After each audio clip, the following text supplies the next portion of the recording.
Salut les athlètes et parents d'athlètes et coachs d'athlètes. Et là, aujourd'hui, j'espère, gardien de but en plus. C'est assez spécifique, hein? Bien, aujourd'hui, je reçois un invité encore spécial, puis il va nous parler de gardien de but. Je t'en dis pas plus, puis on se reparle après ceci. 10, 9, paid on my dues, waited in line, 8, 7. Now it's about time that I take mine. 6, 5, king of the jungle, heart of a lion. 4, 3, 2, 1, watch out, here I come, this is my time.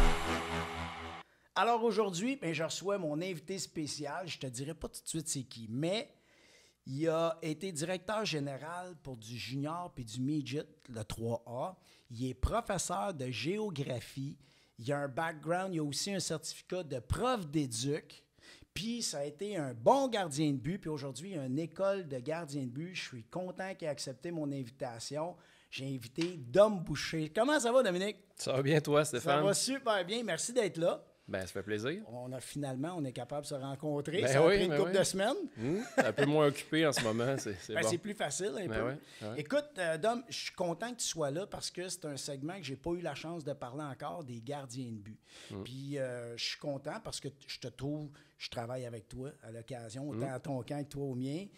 Mais j'adore comment tu travailles, j'aime ta personnalité, j'aime comment tu enseignes, puis j'étais content que tu acceptes de venir au podcast.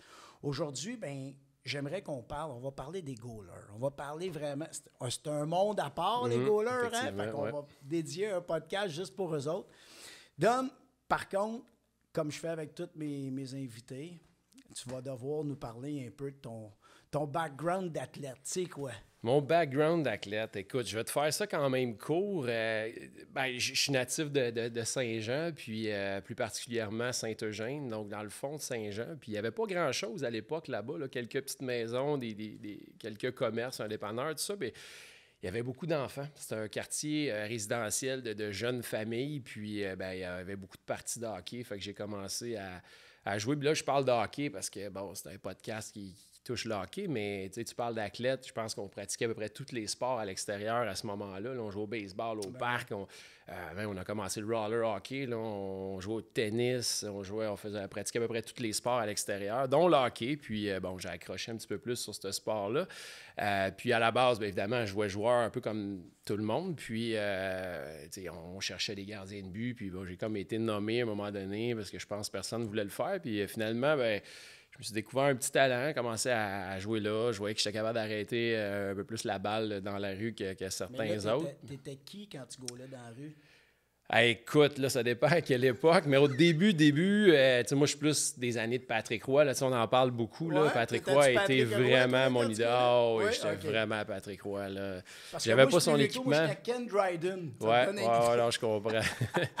Ben, je ne l'ai pas vu évoluer, mais je l'ai entendu parler aussi. Non, mais vraiment à Patrick Roy au départ. Puis c'est ça. Puis là, ben, on se lançait des défis. Puis, je me valorisais beaucoup là-dedans. Moi, fait que, bon, je viens d'une famille assez modeste. Là. J'ai perdu mon père jeune. Fait qu'on n'avait pas nécessairement les moyens de m'inscrire au hockey sur glace, là, organisé à la ville.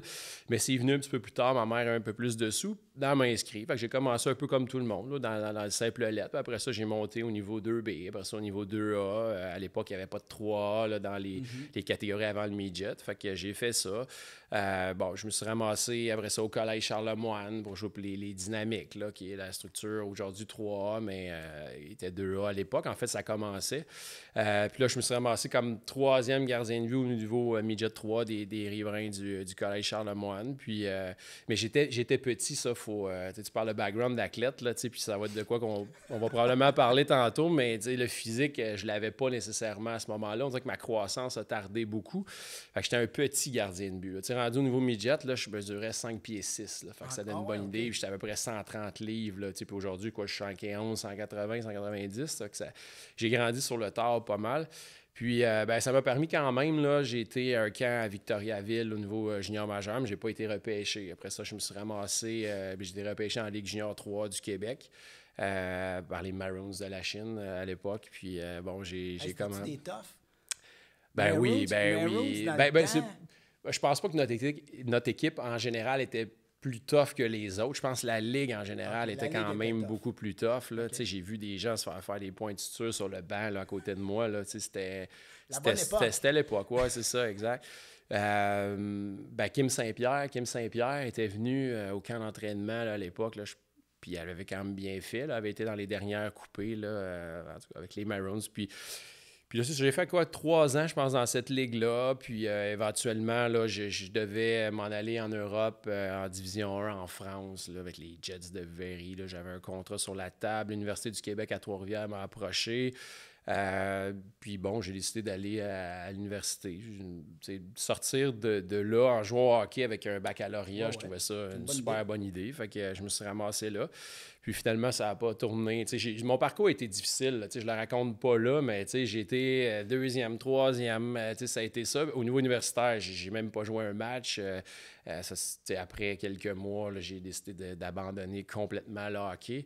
Puis là, j'ai un ami qui m'a initié au coaching à ce moment-là. Puis, c'est à peu près là que ça a parti. C'est là que, ouais, là, si tu parles... je parle de l'amour du coaching ou l'intro au coaching s'est passé là. Oui, bien, c'était pas un amour au départ. Là, je te dirais, tu sais, quand tu étais échaudé dans les dernières années, tu te fais relayer à 2e, 3e gardien, là, tu joues pas à ton goût.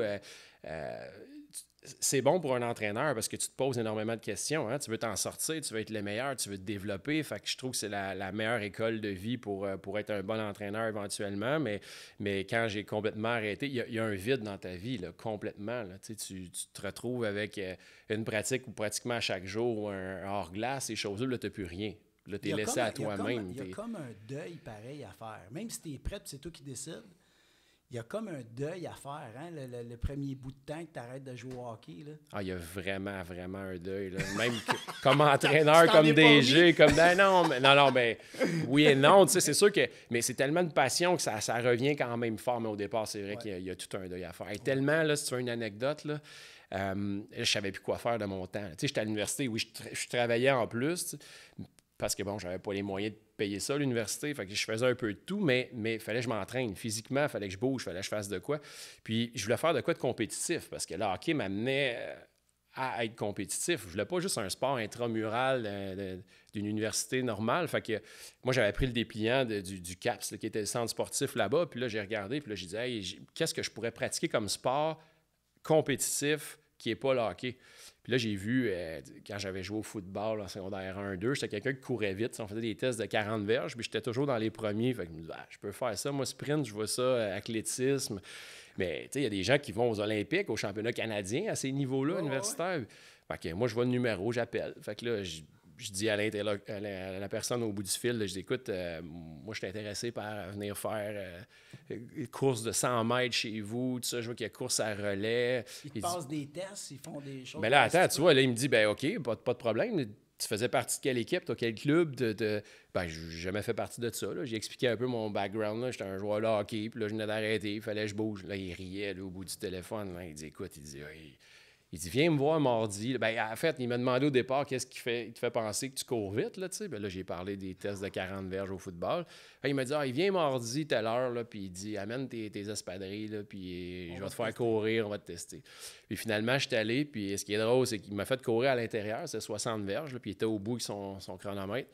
Puis il me l'a fait faire à peu près 5-6 fois, mais il parlait pas. Fait que là, moi, je revenais en joguant. Sprint, en revenant en joguant, sprint, puis il chronométrait. À un moment donné, il me fait signe de venir le voir. Fait que là, il me dit, écoute, il dit, bienvenue dans l'équipe de relais. Il dit, t'es le gars qui court le plus croche que j'ai vu dans ma vie, mais il dit, t'es rapide, quand même, t'as des bons temps. Fait qu'il dit qu'il y a un peu de technique, tu vois. Oui. Il était capable de voir essayer de coacher un peu. Quand tu parles d'athlète, là, c'est ça, j'étais capable de faire autre chose, puis je le savais, plus jeune, je performais dans plusieurs sports sans m'être trop pratiqué. Fait que j'ai fait ça quelques mois à l'intérieur. L'hiver, j'ai vraiment pas aimé. Tu sais, un sport individuel, même si c'était à relais, c'est pas pareil comme le hockey. C'est pas le même esprit d'équipe. Mais c'est-tu parce que t'es un peu... c'est pas compliqué. Pas que c'est pas compliqué, c'est simple. Tu sais, c'est juste ça. Il n'y a pas plein d'affaires. C'est vraiment juste courir, tu sais. Fait que c'est-tu ça que tu trouvais ennuyant? Ou? Ben oui, c'est un peu plus complexe que ça. Là. Honnêtement, dans les entraînements, c'est un peu plus varié. Oui, c'est ça. Mais oui, puis souvent, l'entraînement se fait individuellement, même si tu es en équipe. de relais, bien, la base de course se fait individuellement. On courait... C'est con, mais on courait toujours du même côté. J'ai développé comme une périostite. Ah non, mais c'est ça, tout le temps du même côté. Fait que, bon, puis, tu sais, t'as pas le même... Tu t'entraînes beaucoup plus. Tu sais, ratio entraînement, compétition, si tu veux, là, il est beaucoup plus bas que dans un sport comme le hockey. Là, ça, c'est évident. Fait que, tu as besoin de ça, je pense, quand tu as joué au hockey une partie de ta vie, le rush d'adrénaline que ça t'apporte, surtout gardien de but, où tu es en arrière et tu as toute la pression sur toi. Tu en as besoin là, de ça. OK. Puis là, tu as fini, tu as arrêté universitaire, puis là, tu as commencé à coacher. Oui, bien, c'est ça. J'ai continué. J'étais rendu à l'université. Fait que là, j'ai resté là. Je voulais terminer mon baccalauréat. Puis, mon coloc, à l'époque, était un entraîneur, lui. Christian Boulian, ne pas le nommer, là, était un entraîneur. Puis, c'est un gars de la Rive-Sud, de Greenfield Park à l'origine, qui était déménagé, évidemment, là-bas pour étudier. Fait qu'il avait pris une équipe, à l'époque, là, mettons, l'équivalent du midget espoir, là, au M17 espoir, c'était le midget 2A. À l'époque, c'était ça. Okay. Des estacades de Trois-Rivières, parce qu'on était là-bas. Fait que lui, il coachait l'équipe en chef. Puis là, il m'avait dit, hey, viens avec moi comme adjoint, tu vas coacher les gardiens de but et les défenseurs. Hey, au départ, là, le mot hockey, là, je ne voulais même plus l'entendre. Là. J'avais vendu mon équipement. J'étais vraiment blasé. Là. J'en voulais là, au monde du hockey à ce moment-là. Fait que, mais finalement, il a réussi à me convaincre. Puis je me suis présenté là. Puis j'ai dit, je vais le faire, mais je vais le faire pour les bonnes raisons.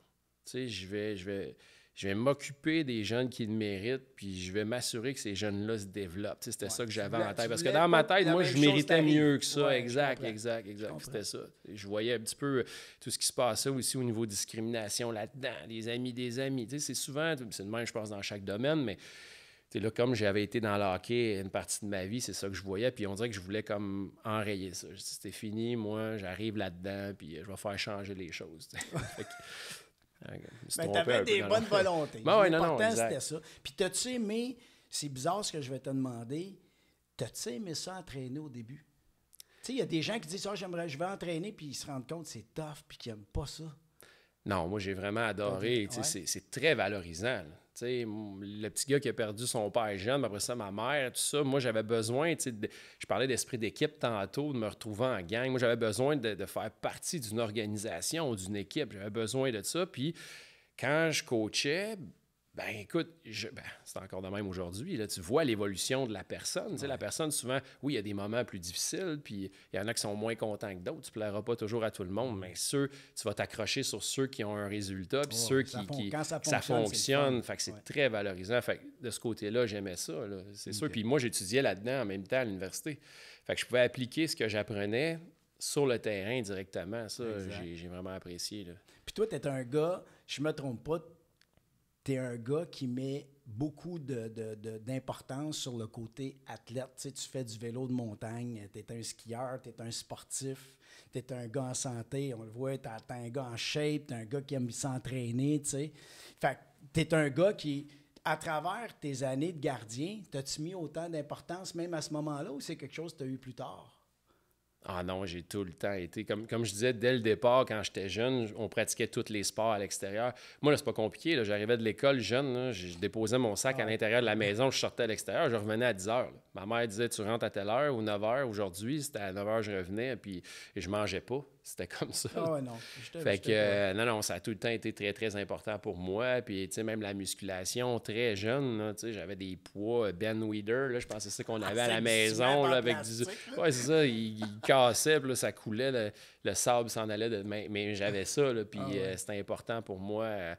Puis ça l'est encore aujourd'hui, à presque 45 ans, là, à la maison, je me suis monté un petit gym. À tous les jours ou presque, je m'entraîne physiquement en musculation. Après ça, ben, tu l'as dit, là, vélo de montagne, ski, ça me fait triper. Là, là, il y a l'effort physique que je déploie qui est intéressant, mais aussi le rush d'adrénaline que je retrouve. Là.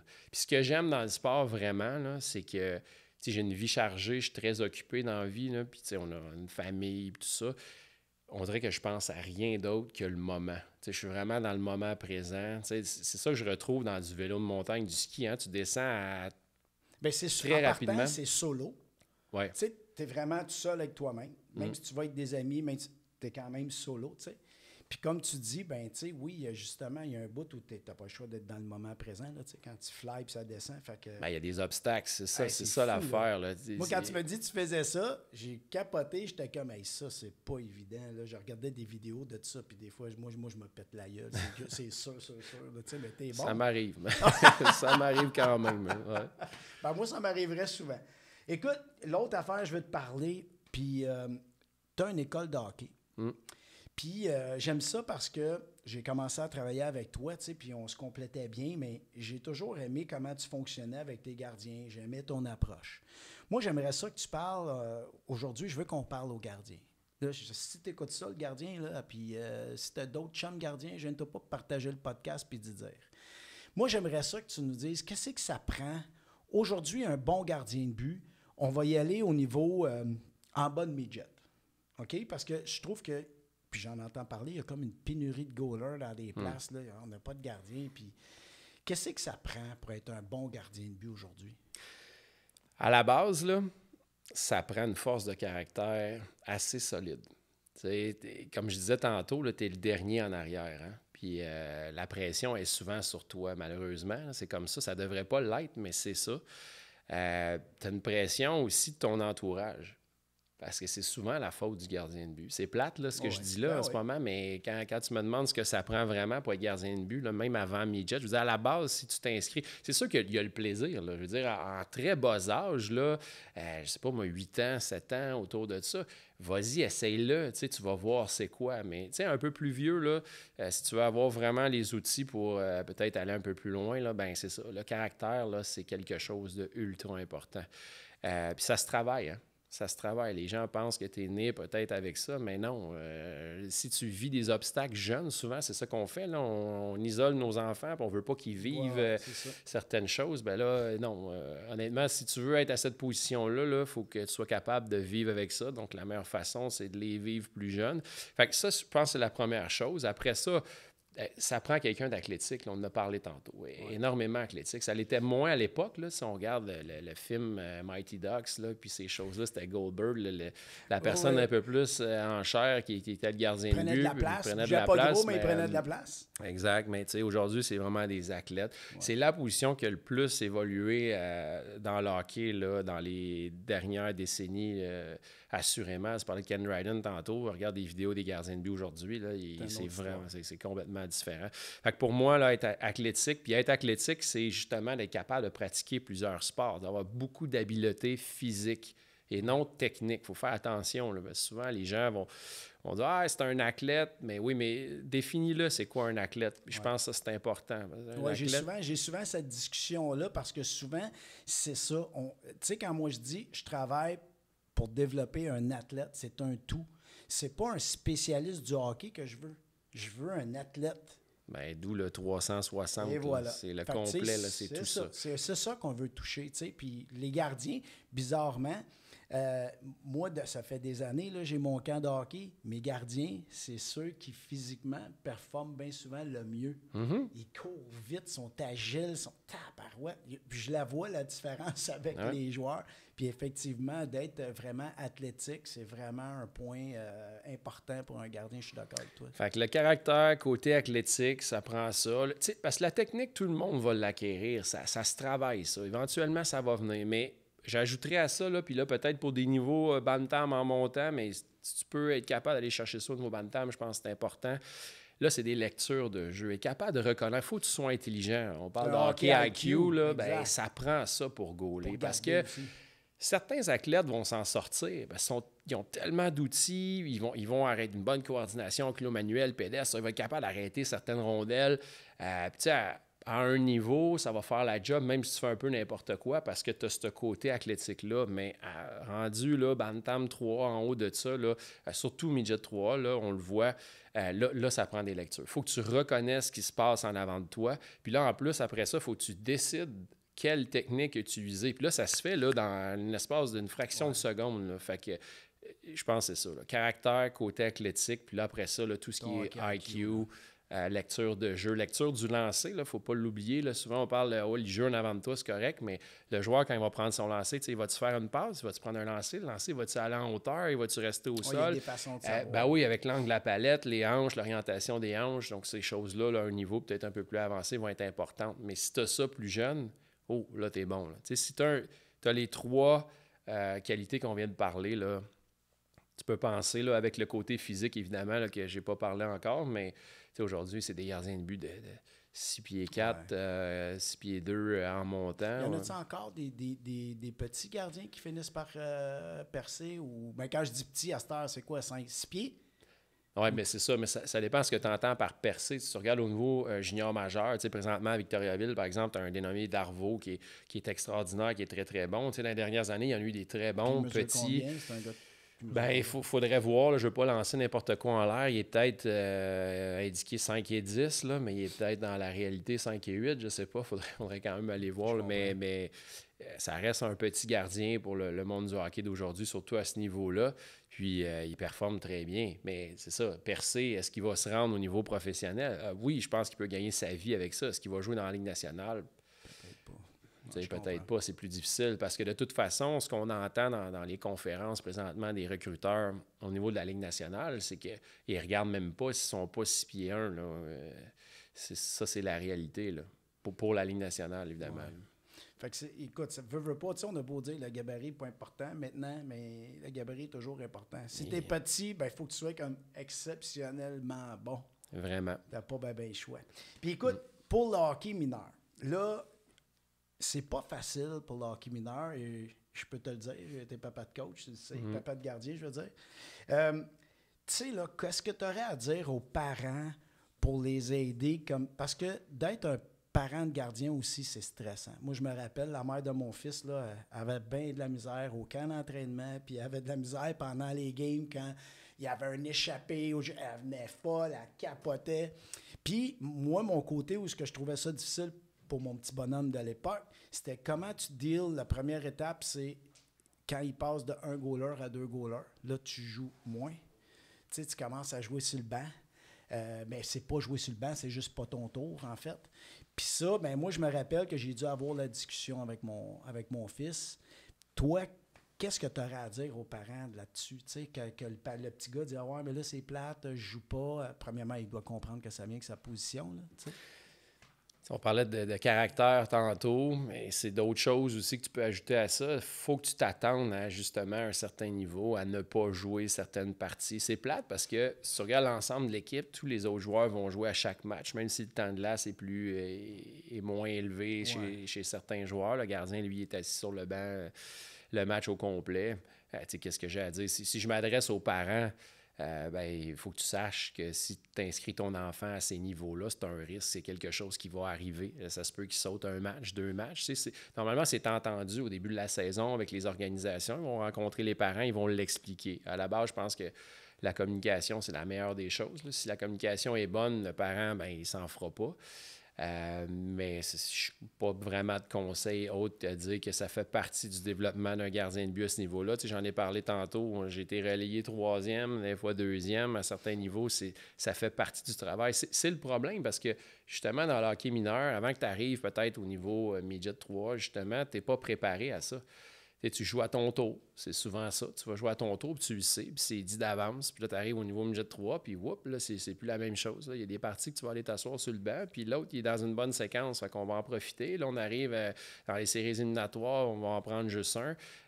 Puis, tu sais, moi, je l'ai vécu, là. J'ai fait, 4 équipes, midget 3, réparties sur 12 ans. À un moment donné, t'en passes des gardiens de but, puis tu le vis, là, cette transition-là. Rendu au niveau junior majeur, évidemment, ils s'y attendent, là, c'est différent, mais... même midget 3 aussi, c'est un peu ça. Ça marche comme ça?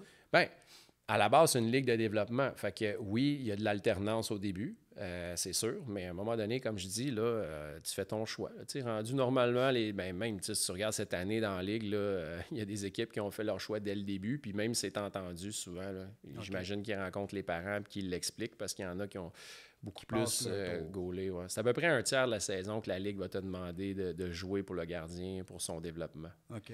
Fait que tu peux être assis sur le banc quand même plusieurs matchs. Ouais. C'est sûr. Puis dans le hockey, comment tu trouves ça? Parce que moi, je l'ai déjà vécu, mais j'imagine que ça existe encore, tu sais, le jeu des rotations, puis à un moment donné, bah non, c'est pas toi, puis c'est l'autre, puis ils jouent dans le 2B, dans le 2A ou dans le simple lettre. Comment tu vois ça, toi, dans le hockey mineur, quand ça se passe? Moi, je suis pas pour, là. Ça reste encore une fois, on l'a dit, du hockey de développement. Je pense qu'il faut qu'ils les vivent, ces situations-là. C'est plate, là. L'entraîneur, c'est sûr que... Le problème au hockey mineur, c'est que l'entraîneur veut monter. Fait que c'est sûr qu'il veut gagner. Puis moi, je pense que de gagner, ça fait partie du développement aussi, là. Je pense qu'il ne faut pas que tu mettes ça de côté. Tu sais, il y en a qui vont dire, non, moi, je fais du développement, puis je sacrifie de gagner. Non, c'est pas vrai, là. Je veux dire, ça fait partie du sport compétitif de gagner, puis il faut que les jeunes évoluent là-dedans aussi. Puis tu peux bien progresser en gagnant. Mais le gardien de but, normalement, il faut qu'il joue à son tour dans des niveaux plus bas. Il faut qu'il les vive, ces moments d'adversité-là. C'est ça que je disais tantôt. Si on veut voir s'il a le caractère ou s'il peut le développer, comme je te dis, ça se développe, il faut qu'il les vive, ces moments-là. Oui, c'est plate.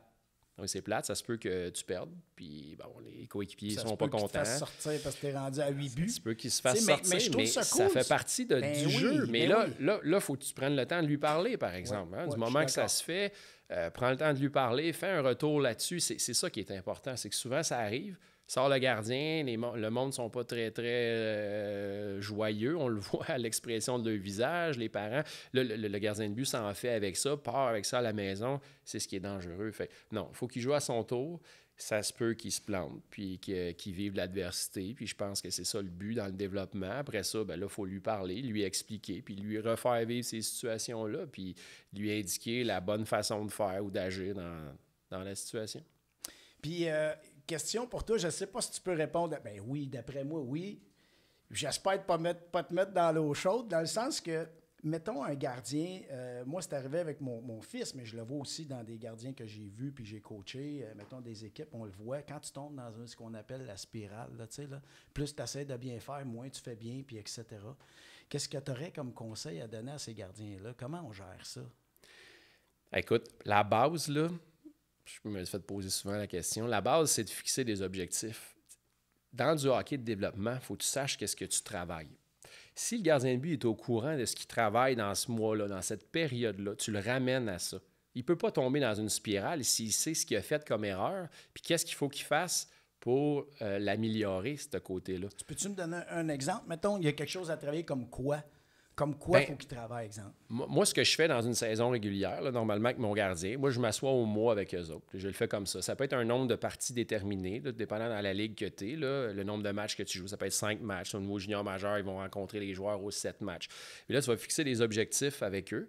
Puis, ça va être clair. Moi, personnellement, ce que je fais, je vais toujours... Ça dépend encore une fois du niveau que tu es. Mais j'aime avoir, mettons, un objectif technique. Là, ça peut être quelque chose... une technique au hasard, un reverse VH, par exemple. C'est une technique qui est au poteau.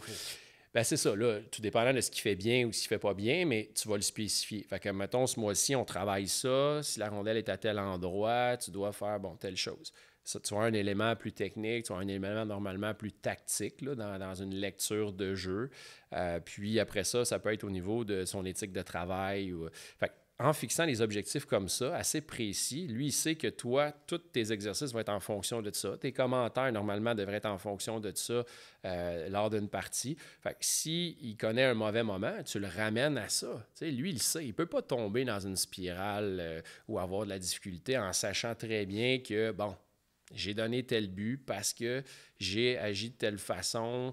Tu le ramènes à ça, tu sais que tu le rassures finalement. On va le travailler cette semaine, on va revenir là-dessus, inquiète-toi pas. Tu sais, c'est des choses qui, normalement, devraient faire en sorte qu'il ne tombera pas dans cette spirale-là.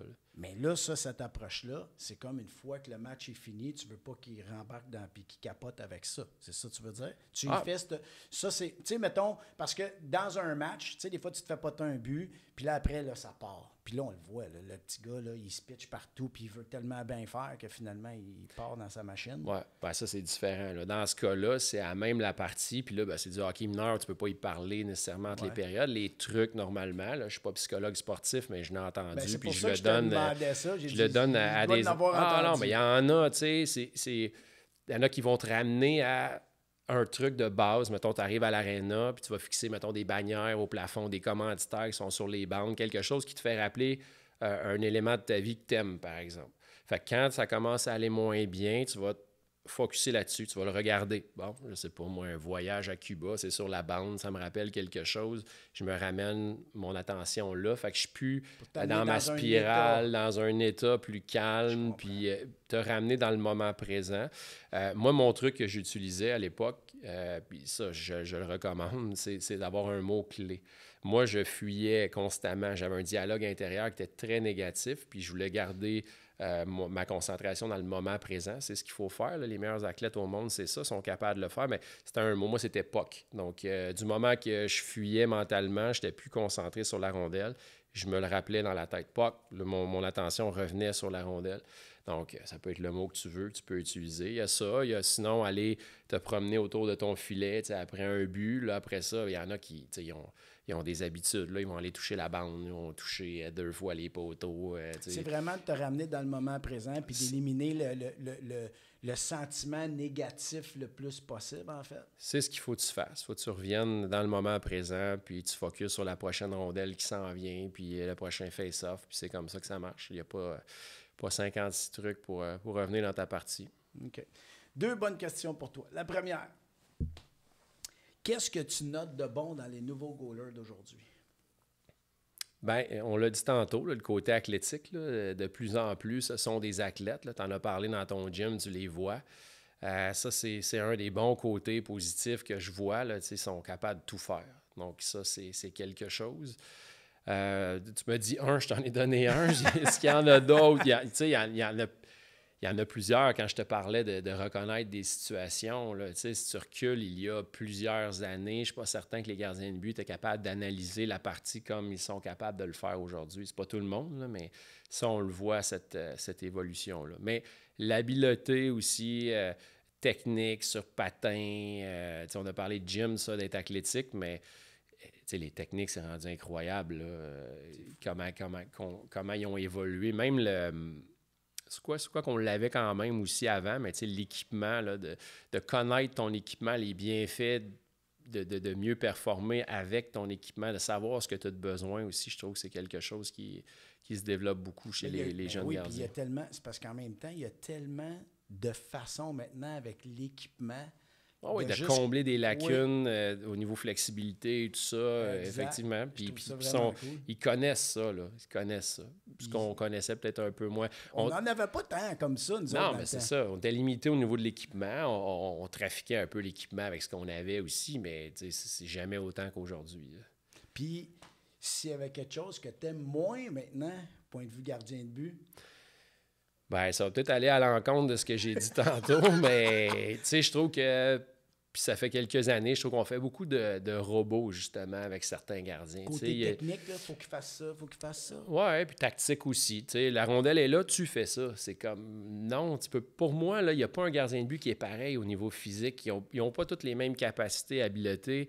Faut que tu écoutes l'individu qui est en avant de toi. Puis honnêtement, là, celui qui goal, c'est le gardien. C'est pas l'entraîneur. Fait que souvent, l'entraîneur, il est très directif puis il est très arrêté sur certaines choses.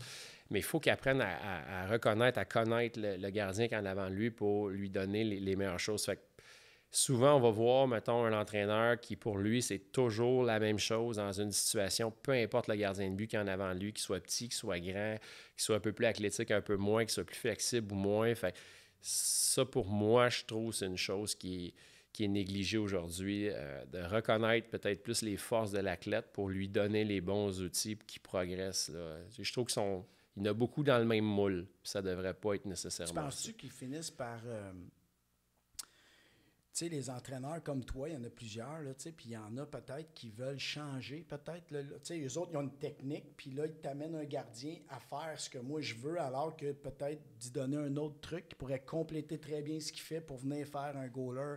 Tu sais, un gardien de but qui va être meilleur, sans être obligé de tout changer puis l'amener à une affaire précise. Là. C'est exactement ce que je dis. Là, ouais. Je pense qu'il y a des gens qui ont un bon passé d'athlète, qui, eux, ont performé dans leur sport, dans le hockey, puis qui pensent que tout le monde devrait faire comme eux pour réussir. Moi, je ne suis pas à ce niveau-là. Je pense que chacun est différent, puis il faut que tu analyses la personne. Tu lui donnes les meilleurs outils. Moi, il fait un temps où... dans mes écoles de hockey, j'aimais pas ça voir des gardiens de but aller dans d'autres écoles. Là, le côté un petit peu jalousie. Non, je fais un bon travail. c'est Comment pas- ça qu'il s'en va de l'autre côté? oui, Pourquoi qu'il ben va? oui. Mais comme je disais tantôt, l'athlète, c'est le gardien, c'est lui qui goal. C'est lui qui doit aller chercher ces outils-là. C'est lui qui les choisit pendant la partie. C'est pas l'entraîneur. Fait que c'est simple, c'est normal, puis d'aller voir ce qui se fait ailleurs, puis d'avoir plus d'outils de d'autres personnes, puis comme ça, il va être en mesure de devenir un athlète peut-être un peu plus complet. Tu sais, ça, je pense des fois, le coach il prend peut-être un peu trop de place, puis ça devrait pas être le cas. Ben, tu sais, c'est parce que, comme tu l'as dit dès le départ, quand la beauté d'être entraîneur, c'est de garder un gars, puis de le développer, puis de voir sa progression, tu sais. Puis, mais arrivé à un moment donné, c'est sûr qu'il doit aller voir d'autres mondes, qu'il doit faire des... Puis ce qui est important, moi, je pense, comme entraîneur, c'est d'être fier de ce qu'on a accompli, pareil, avec cet athlète-là. Moi, quand je les regarde, même quand il part, je suis content. Puis je me dis juste, j'ai participé à son développement, ce jeune-là. S'il s'est rendu là avec lui, ben il y a une partie de moi. Fait que je suis content. J'ai, tu sais, mission accomplie. J'ai fait mon travail, puis je l'ai bien fait. Puis lui, ben c'était un bon athlète. Fait que il continue son développement. C'est sûr que j'aurais aimé ça le garder comme jusqu'à la fin, puis de l'amener le plus haut possible, puis de dire « Hey, ouais, c'est ma réalisation », mais tu sais, en vieillissant, je m'aperçois que ça n'arrivera pas.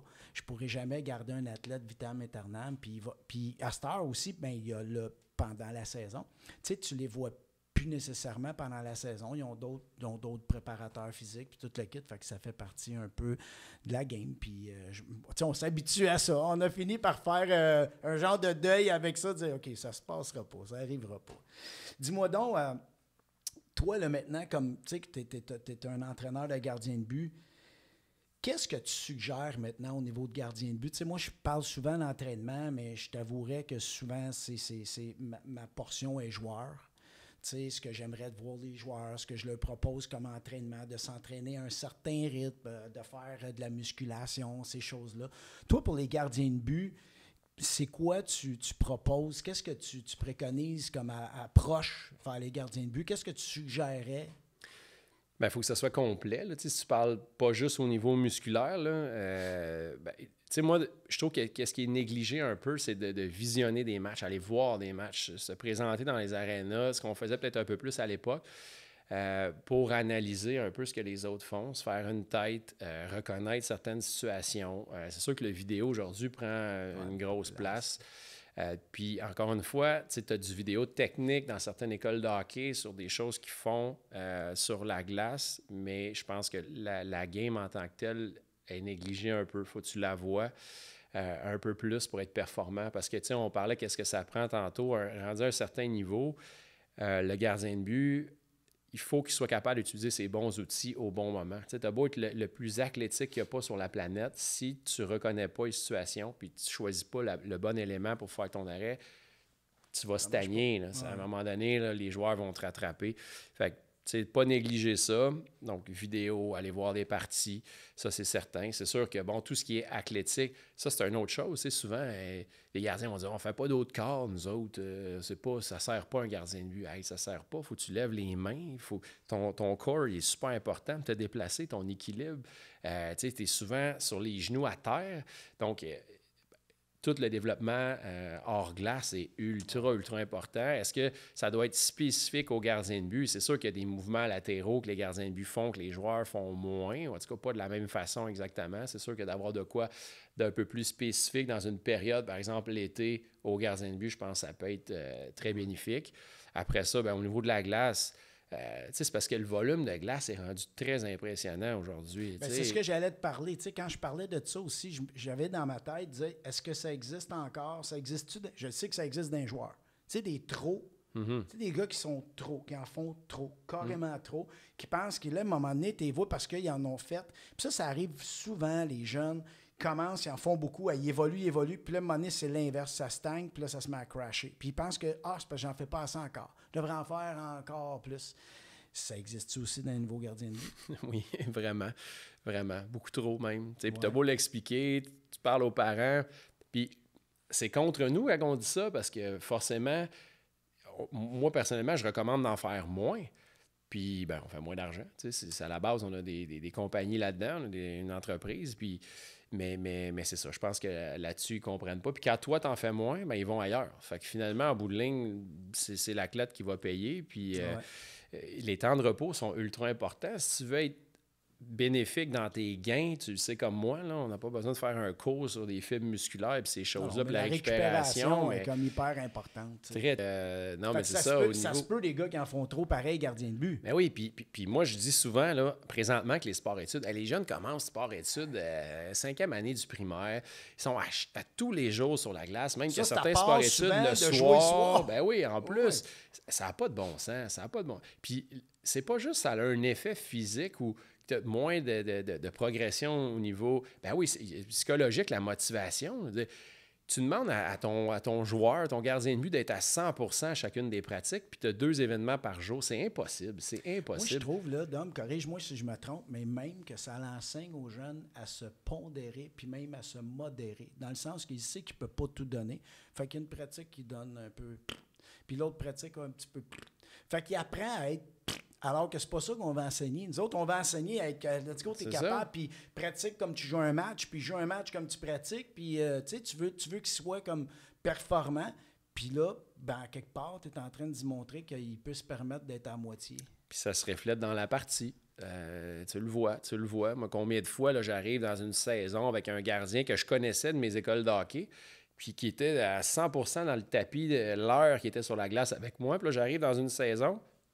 Hey, là, des hauts, des bas, des absences dans sa partie pendant 10 minutes. Donne un mauvais but, donne un deuxième mauvais but. Là, après ça, bonne séquence, 10 minutes, parce que tu peux couper ta partie en séquence. Là, tantôt, tu demandais des trucs. C'est une autre façon de voir que ça va mieux que tu penses en réalité dans certaines situations. Là, mais c'est ça, c'est qu'il y a des hauts, des bas. Pourquoi pour ça? Hey, nous, quand on jouait Bantam 2A, par exemple, là...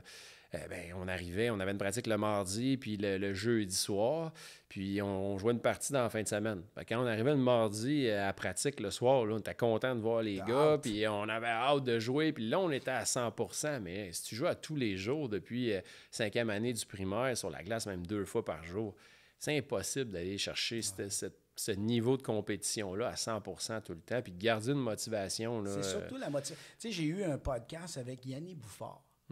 Puis c'est ça qui m'a surpris à parler de ça. Il disait, tu sais, moi j'étais au sport-études, puis il dit, je me suis aperçu que j'aimais pas jouer au hockey à tous les jours. Il dit, c'est là que j'ai décroché. Tu sais, il s'est rendu jusqu'au 3, puis rendu au 3, il disait, je suis écœuré. À tous les jours, là, je suis pas... Puis c'est un bon athlète, là. Mais ça arrive avec d'autres jeunes. Puis je pense qu'aujourd'hui, il faut essayer. C'est dur de doser. Il faut doser. En même temps, tu sais, des fois, je me dis, très honnêtement... moi, je préfère te voir faire le sport que tu aimes aussi souvent que tu veux plutôt que de rien faire pendant tout ou de jouer sur ton maudit Game Boy ou sur ton jeu. Fait que, tu sais, quand les gens disent ça, ils jouent tout le temps au hockey. Moi, ce que j'ai trouvé, puis la raison pourquoi j'ai développé mon camp de hockey comme ça, c'est justement de dire, tu peux penser hockey, mais tu n'es pas obligé de jouer au hockey. Fait qu'on va s'entraîner en disant, c'est un camp de hockey, on va travailler tous les paramètres athlétiques, on va travailler comme un athlète, puis après ça, là, on essaiera de transposer ça sur la glace. Mais c'est surtout de dire, viens faire de l'exercice autre en ayant encore ton thinking de hockey, si tu veux. Je te fais pas nécessairement faire des choses tellement spécifiques que c'est juste pour le hockey. Courir, c'est bon dans tout. Sauter, c'est bon dans tout. Fait que c'est juste qu'on va travailler tes habiletés athlétiques qu'on ferait dans d'autres sports. Mais le problème, c'est que tu n'aimes pas les autres sports. Fait que c'est correct. On va garder le hockey, mais je vais t'amener en dehors de la glace puis je vais te faire d'autres affaires. T'sais. Fait que c'est un peu comme ça que c'est vendu maintenant. La préparation physique, elle doit être en ce fonction-là. Puis je pense que cette formule-là, en tout cas pour ma part, je le vois dans mes jeunes, ça les motive, ça les rend meilleurs, mais aussi, ils ne perdent pas le goût du hockey parce qu'ils passent moins de temps sur la glace, plus de temps dans le gym, mais je leur garde le nanan pareil qu'on va aller sur la glace, tu comprends? Puis ça les garde motivés, même si ça dure des fois une bonne partie de l'été. Mais à une fois semaine, je trouve ça moins pire. Puis c'est 1 heure. Tu sais, souvent les gens me disent ça, ton camp de hockey, c'est juste 1 heure. Oh, des 8 heures, là. Moi, j'en fais plus de 8 heures. Là. Puis des 4 heures sur la glace, il n'y en aura plus, tu sais. Puis je trouve que ça leur... Ce que j'aime, c'est que ça leur donne le goût de jouer. Ça leur donne le goût quand ils vont recommencer, d'avoir le goût puis de se donner au camp, tu sais. Alors qu'il y en a d'autres que c'est ça glace tout le temps, puis toute la semaine, puis des écoles ici, puis là. Je trouvais que c'était beaucoup, mais je pensais pas que même les gardiens de but, c'est de même. Ah oui, puis souvent, ce qu'on voit, c'est un plafonnage rendu à Noël, par exemple, mi-saison. Là, le gardien de but n'est plus capable. Physiquement, il n'est plus capable parce que justement, dans l'été, il y en a trop fait, le volume était trop élevé, puis les sports-études, mais de plus en plus, on le voit quand même. Là, dans certains sports-études, là, j'entends, hop, on va donner congé les mercredis, on va leur changer d'idée, ils essaient d'être multisports, puis peut-être leur apprendre une autre discipline ou leur faire choisir une autre discipline pour justement changer le. Puis connaître d'autres choses. Tu restes dans. Tu sais, ça reste. Le sport restera toujours un côté compétitif. Fait qu'en même temps, ils restent dans le côté qui ont besoin de nourrir, qui est un peu compétitif, mais en faisant d'autres choses, ça te sort un peu, encore une fois, de ton contrat à hockey. Puis... Mais tu sais, en même temps, si tu toi, tu as travaillé dans plusieurs sports-études, je pense que tu as connu d'autres choses. Tu sais, moi, j'ai connu le sport-études où c'était. Comment tu dis ça? Ils jouent au hockey, mais c'est pas des équipes de hockey. Tu sais, tu as plusieurs niveaux, mais l'après-midi, ils jouent au hockey. Fait qu'il y a encore son équipe de hockey le soir. J'ai connu d'autres choses que c'est de hockey scolaire, c'est-à-dire avant l'école, après l'école. Toi, tu as connu l'après-midi, le hockey ou l'entraînement, puis toute la patente, mais c'est les mêmes gars, c'est des équipes. Ben, j'ai tout connu, là. Ben ouais, j'ai connu toutes les formules de sport-études. Tu dirais-tu que la formule, y a-tu une formule que tu trouves qui est plus adaptée, meilleure que d'autres? Ben oui, celle de l'équipe, là. Je veux dire que c'est ton équipe qui pratique à même ton sport-études puis qui joue. De faire les deux, c'est beaucoup trop. Là. On en a parlé tantôt. Là, de faire du sport-études dans la journée, puis le soir, aller rejoindre ton équipe, en plus, ça n'a pas de sens. À moins que le sport-études soit calculé en fonction des événements que tu as avec ton équipe, mais c'est impossible parce que dans un sport-études, comme on parle, ben, tu as des gens de plusieurs équipes là, de tous les calibres. Fait que c'est difficile. Non, c'est sûr que personnellement, je préfère l'autre formule où c'est ton équipe. Formule qui est l'après-midi, il y a tout le temps quelque chose entre sa glace, hors glace, ou t'aimes mieux?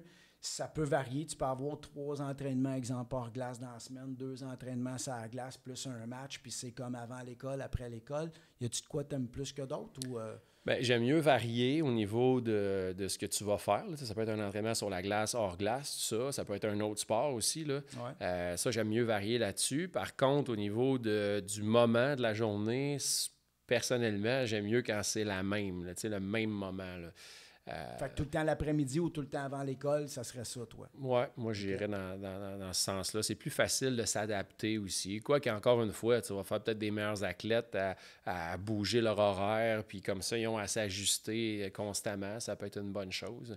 Mais, quand je suis rentré au sport-études, par exemple, à Charlemagne, je pense que, là, je ne me souviens plus des heures exactes, mais c'était-tu midi, 1 heure autour de ça qu'on pratiquait, j'ai eu de la difficulté à m'adapter, là, vraiment, parce que c'était pas 1 heure où j'étais habitué de jouer au hockey à ce moment-là. Tu jouais le soir à l'époque? Ben oui, c'était comme ça. Là, les pratiques se faisaient le soir. Comme je disais, au niveau 2A, ça se faisait toujours le soir. Même les parties, quoique les parties les fins de semaine, on en avait dans la journée, mais dans une journée de semaine, pratiquer à midi ou à 1 heure, c'est une adaptation, puis ça a été long. Fait que là, imagine-toi si tu changes à chaque fois, à chaque semaine, je trouve ça plus difficile. Mais tu vas peut-être faire un meilleur athlète aussi parce que justement, il va être capable de s'adapter dans des situations que moi, j'aurais pas été capable, mettons, à ce moment-là. Exact. Puis Dom, si tu avais un conseil à donner, 2 conseils. Le premier, conseil à donner aux gardiens de but, qu'est-ce que tu dirais? Bien, comme je disais tantôt, c'est une position qui n'est pas facile, mais si ça vous intéresse, essayez-le. Moi, c'est le conseil que je peux vous donner. Il y en a plus, il y en a moins. Puis donne-toi une chance. Surtout, ça, c'est le plus grand conseil. Aujourd'hui, là, on est à l'ère de achète, jette vite. Là. T'as essayé, ça n'a pas fonctionné, t'aimes pas ça. Bien, essayer pour moi, c'est pas une fois, c'est pas une saison.